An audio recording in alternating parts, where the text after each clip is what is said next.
room as well, so people can listen in for the AMA after. Okay. All right, awesome. Cool. All right, so we are live with Blessing Adogame, the co-founder of the Students of LinkedIn. Blessing is a former product management intern at Microsoft and is a global speaker and is currently working on a number of other projects, which I'll let you talk about, Blessing. But it's so good to have you here today with us. Thank you. Thank you. It's good to be here. Thank you for having me. Awesome. So how have you been? How is the week going for you right now? Just, in getting up to this point, how are things? Yeah, honestly not too bad. I had my last final exam today, earlier today. So it's good to be finally done with this term and just able to enjoy spring break and rest. So it's been a long week, but good. But good. Awesome. I'm glad to hear that. Okay, cool. So I'm just gonna be asking you a couple of things about like your career journey because I think like right now we have people tuned in who are really curious to know about just how you got to where you got and just really understanding how you recognize that unique impact that you have as a co-founder of Students of LinkedIn. Like you've done a lot of different things. So one of the first things I want to ask you is just kind of like when it came to realizing that you could make an impact, when was that moment of realization and how did that happen for you? Yeah. For me, there was like one pivotal moment, that I was like, oh wow, okay, this is interesting. I like the words that I say, or the things I write actually resonate with people and they actually impact people. So this was in my the summer of my freshman year at Drexel University, where, this was after a time I went through the struggle of being a computer science major, and I just couldn't do it. I I I knew that computer science wasn't for me, but I had this internal conflict that was basically telling me that, you're not good enough to be in computer science. You're kind of like taking the easy way out by switching your major to a less technical major. So I was just stuck between both, like, two different worlds, and I decided to just speak about it. I actually used Facebook. Facebook was like my LinkedIn back then. I used Facebook to just share my story and my experience of being a computer science major and just not like realizing that it wasn't for me, but also feeling stuck in a way.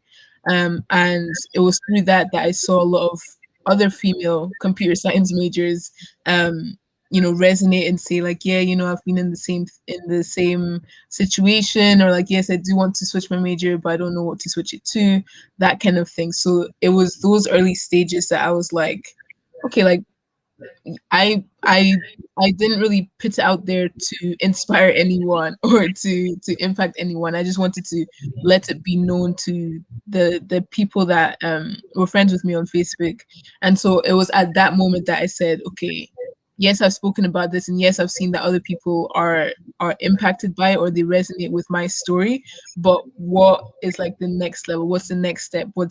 What am I going to do with the stories I've also heard of other people who are going through the same thing? So that was like my pivotal moment of, okay, what I say and my experiences are actually not just for me, but they are for other people as well. Wow. So it's like you definitely took the extra steps of recognizing that the journey and the things that you were going through, that they could serve a bigger purpose in the future. Exactly. Exactly. Wow, that's powerful. Okay, so I'm really curious about the strategy then, like, because you mentioned that you saw that your purposes or your experiences like serve for other people. Mhm. I'm really curious about like, okay, how you took that then and then packaged that in a way that you felt could help other students, and why? Why even? Right. So I think to answer the why of it first is, like, coming from my background. I was born in Nigeria and then grew up mainly in Germany and in Scotland. And in Germany, I was this, like, bubbly little kid. I was singing all the time. I was speaking all the time, that kind of thing. But then transitioning to Scotland, where it's an English speaking country, I fell into this space of, just being very quiet, not really trying to go out too much, out of myself, and making friends, all of that stuff. And then coming to America, it was kind of like a repeat of that. But I didn't want to fall into that same pattern. So I wanted things to be different. And so that's why it wasn't like something that I wanted to force as a college student, but naturally everything just happened, for a reason, that I went through computer science and I was able to share my story with that. And so back then I was honestly just trying things out. I had no like blueprint, I had no strategy. After I made that post on Facebook and I saw the responses from like fellow classmates and friends and things like that, I then decided to basically copy and paste that same post onto LinkedIn. Um, Back then, I don't think I had any like guideline of what an article on LinkedIn actually was. So it's just, maybe like a 200 word post that I put on LinkedIn as an article. And then I went from that to sending that um, LinkedIn like article link to the professors and the faculty members at my school to say, hey, this is something that I posted and I really want to do something about it. Can you like read this article and let me know what you think, or if there's any way that I can help with this problem?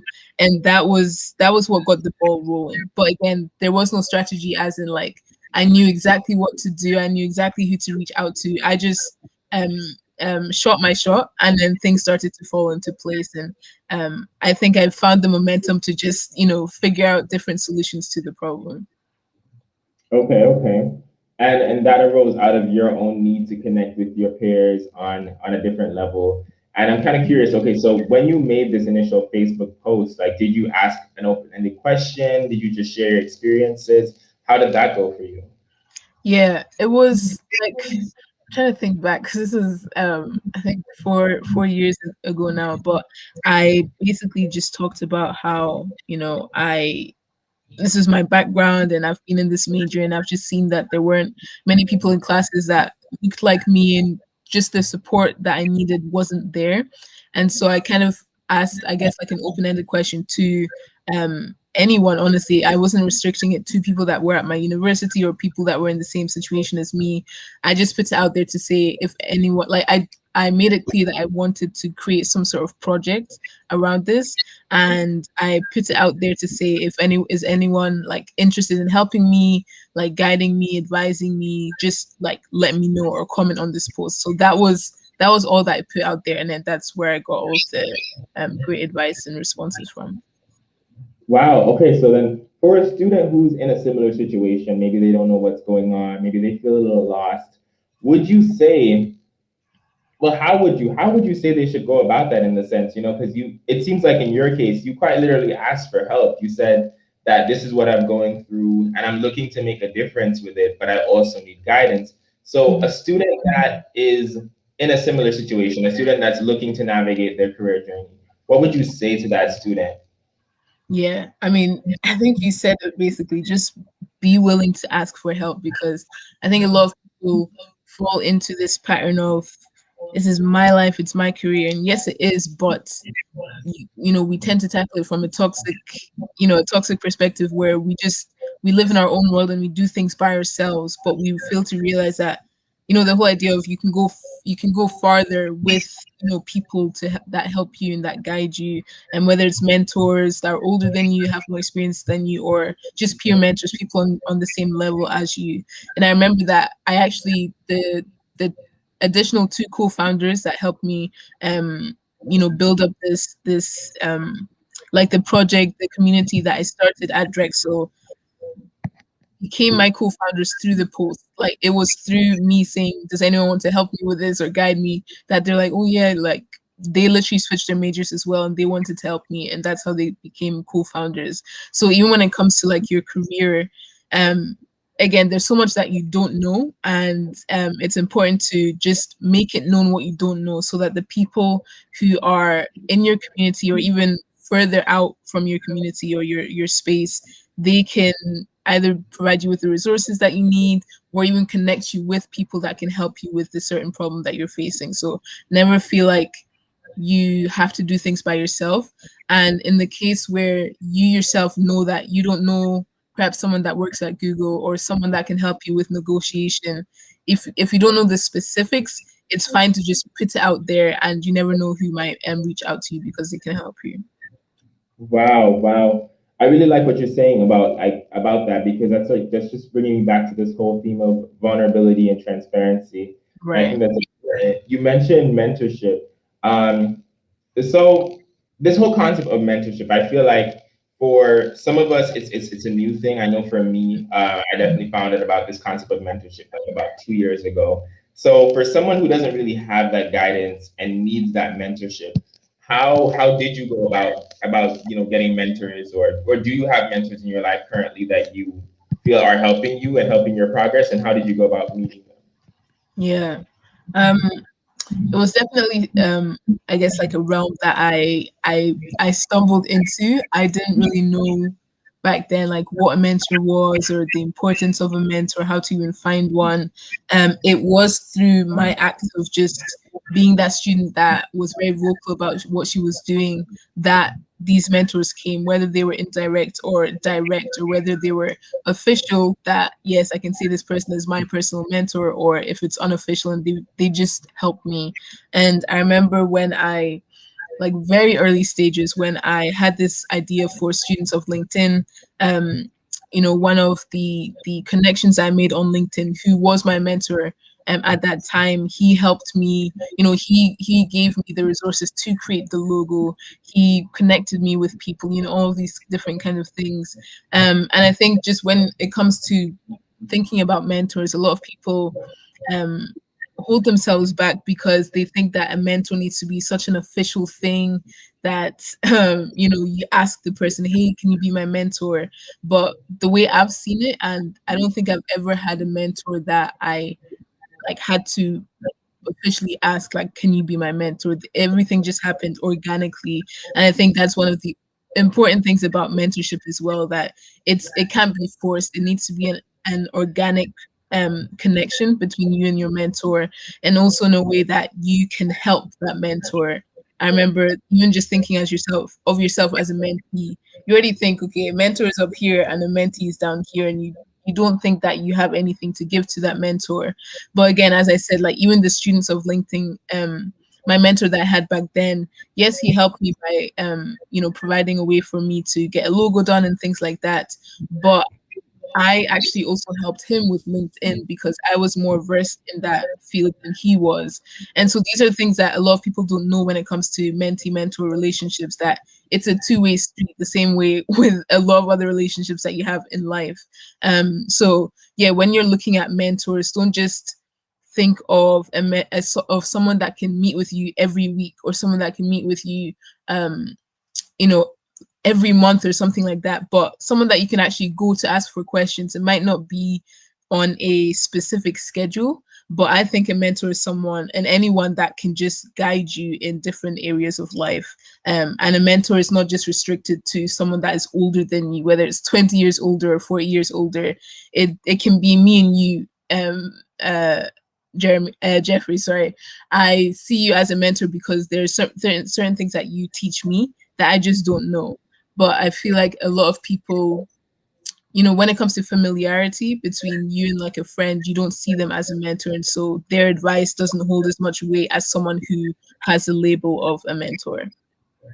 Wow, that's powerful. And I think that just like saying that mentorship can come in different forms. So it's like, for instance, you might know something that I may not know, but then I may know something that you may not know. I Right. think defining it through that vehicle instead of looking at it as you're approaching someone with years more of experience than you and you don't really know what to bring to the table. I think it's really important to reframe it.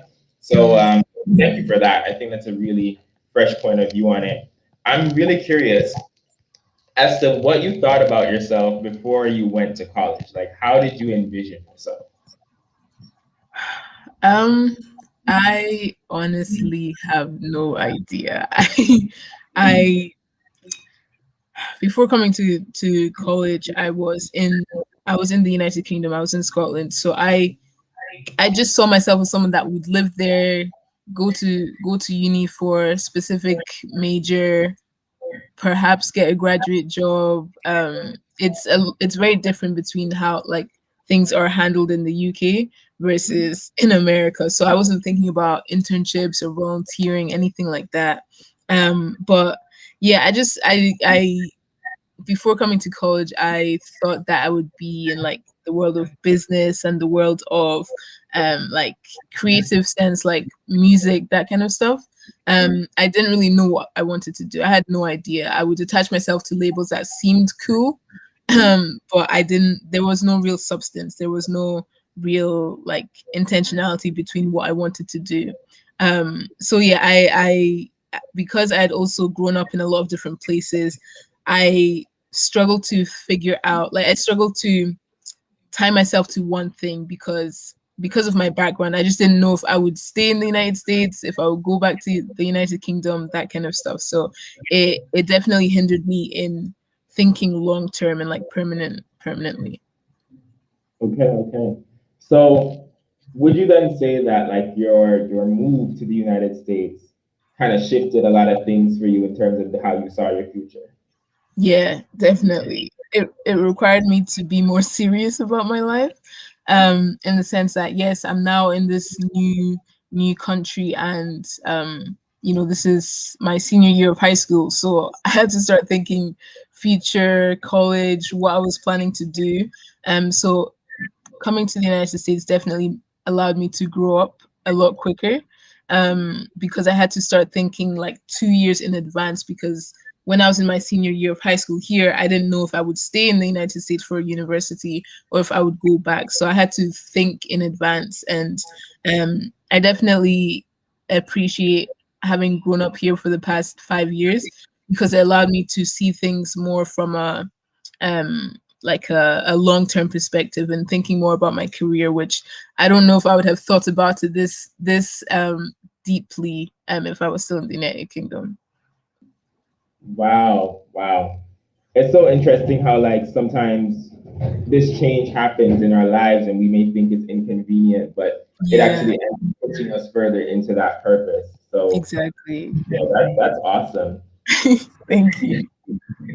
So let's just recalibrate really quickly. I see Justine's in the room on Clubhouse. We have a couple of viewers tuning in live in the various streams. Right now, we're live with Blessing Adogame. She's the co-founder of Students of LinkedIn, an 8,000 plus movement of students focused on building successful careers. And she's just sharing about her career journey and what brought her to this point, and other things that she's working on currently. So Blessing, what does your ideal career look like? Oh, I see my ideal career like an open box in the sense that I like what I do now. I don't necessarily want to do 15 years from now. I'm someone who, the same way I've moved around a lot, I'm always thinking of different things to do. So I definitely want to um I guess like be very flexible in my career. Yes, when I graduate, I'll be working at Microsoft, but I know that there are things outside of corporate life that I can see myself doing. So just allowing that my career to be an open box, that I'm not restricted by my 9 to 5 job. I'm not restricted by having this certain label to say that this is only one thing that I can do. I like speaking. I like holding workshops. I like traveling. So if my 9 to 5 job doesn't allow me to do that, I want to create like an additional career, or I want to create another avenue within my career that allows me to do the things I actually really do want to do, and that bring me fulfillment. Wow, so something that gives you the latitude to to be more than just a worker, to be somebody who's creating forums and conversations. And Exactly. wow, I think I really resonate with that as well. I think both of us, like as Gen Z, as recent graduates, you're about to graduate too. Yeah. Congratulations, by Thank the way. you. I think it's really important to consider this whole notion of building the career that you want, building the future that you want, and Right. be intentional about creating those opportunities for yourself. So, how would you say you're going about doing that right now to create those forums and to create that latitude for yourself? Yeah. I loved learning, and obviously, as people say, be a student of life, never stop learning. And for me to do something, I've realized that even when it comes to schoolwork or working in corporate through like internships and things like that, I work by observing first and then doing. So even the things that I've mentioned that I want to do, I observe people that are doing it currently so that I can learn from them. I can learn from their mistakes so that I'm not making the same mistakes. But then on the other hand, I'm also doing in the sense that, when I say I want to be a speaker, yes, I'm thinking international speaker, speaking to thousands of people on a stage, but I'm not going to go from 0 to 100. So I'm speaking in the little ways that I can so that I'm preparing myself for that with traveling again, little trips. I'm traveling to speak to places like my high school, which I know I can easily just go back and say, hey, I'm alumni. Can I speak to the students to encourage them, things like that. So just finding like the different like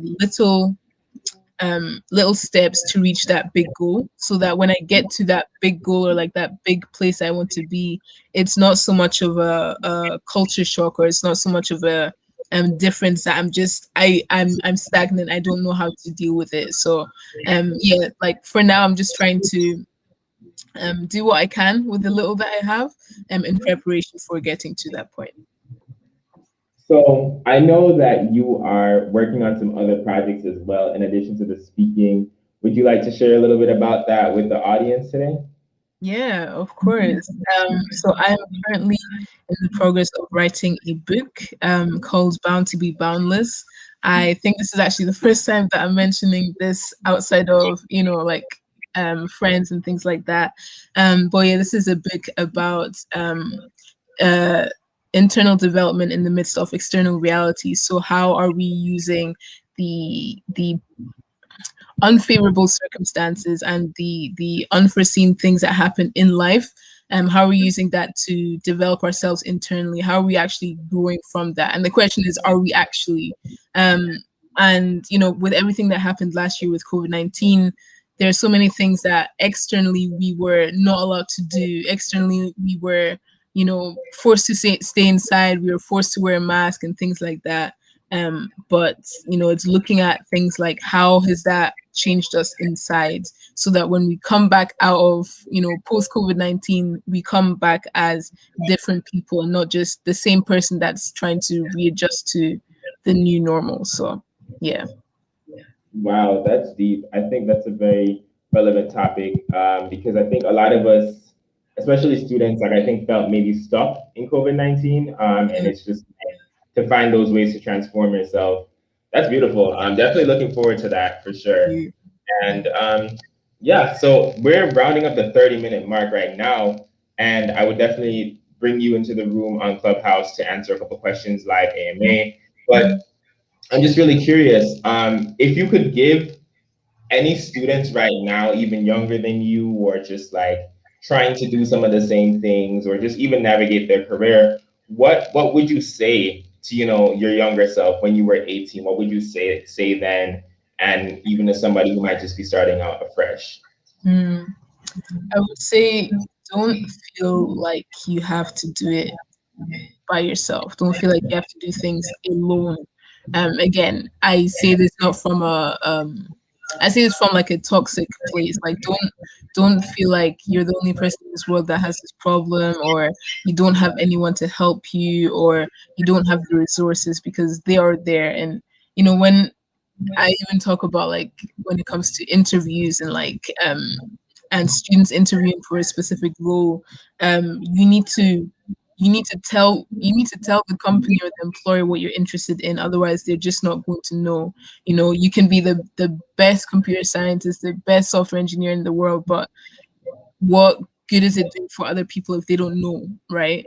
So in the same way, you might feel like you are the only person that can solve this problem, or you are the only person that's going through this thing, or you don't have anyone. But it's until you actually put that word out there that people can come to you and say, hey, I'm not really interested in this, but I know someone that is interested in this specific field that can help you, or someone that has also been going through the same thing, and maybe you want to team up to tackle the problem. So yeah, I would just say I know that it can be kind of daunting to post online, but what we've seen is that everything is gone online now. So just this is like the perfect time to leverage the digital world and the communities that have been formed here. And again, what we've seen as well is that it's I wouldn't say it's easy to make friends with strangers, but the world has become smaller, and so um it you're not required to, like, how can I say, like, distance is not a hindrance, right? I can be working from some with someone from Malaysia or from Australia, so you don't hold yourself back by what you can do because of the things that you don't have. Wow, wow, powerful advice. I definitely know we could keep going on and things like that. Mm. Right now, just looking, I think we could probably go on a little bit more, just waiting for Clubhouse to fill up a little bit more. But I just want to say there's this whole conversation around internships as well, right? Just actionable steps that maybe students could take when it comes to finding internships or maybe getting their foot in the door. What might you recommend, just right off the bat, really quickly? Yeah, I'd say um, I don't want to just talk about LinkedIn, but I will talk about LinkedIn in conjunction with um, one's resume, right? In this world where everything is online and you can only, like, a recruiter or an employer can only go off of what they see online. They can't see you in person. They can't interview you in person. So it's best to just put your best foot forward in the terms of the content that you put online about yourself. So even if it's on your resume, again, a lot of people don't know how to make themselves stand out on the resume because they just add the the details that they think that the employer is really interested in. And yes, that might be so, but they leave out the things that will actually make them unique, if that makes sense. Like they put in, okay, I've done this Yeah. internship, I've done this project, I've done this hackathon, but they leave out things like, oh, I've moved around the world and I have a lot of global experience. And I know it can be difficult to put that in a resume, but that's where LinkedIn comes into play. And so it's just focusing on the things that can make you unique, especially in this time where everything is online and you're just, fighting almost, you're competing with a lot of other people who are in the same shoes as you and have, very similar very similar experiences. So it's just figuring out what part of yourself, like what is it from your experience that could actually make you stand out? And it's usually the things that we think are irrelevant. Wow, wow, powerful. So okay, so thank you for all of that. I'm curious how people can find you on social media. Where can they go to look for you? How can they connect with you, stay in touch with what Blessing is doing? Yeah, no, definitely. I'm going to be back on LinkedIn and just sharing my story more. So you can find me on LinkedIn, just my full name, Blessing Adogame, or also on Instagram as well, where I will be sharing more of my story. It's at blessing_a. Okay, wonderful, wonderful. Well, Yeah. thank you so much, Blessing. Thank you for taking the time to come on here today and share your journey. Definitely looking forward to what you put out in the future, and we'll be following your journey. I'm sure a lot of us here who are watching, tuning in, will be following you as well. Thank you. No, I appreciate it. Thank you for having me. All right, all right.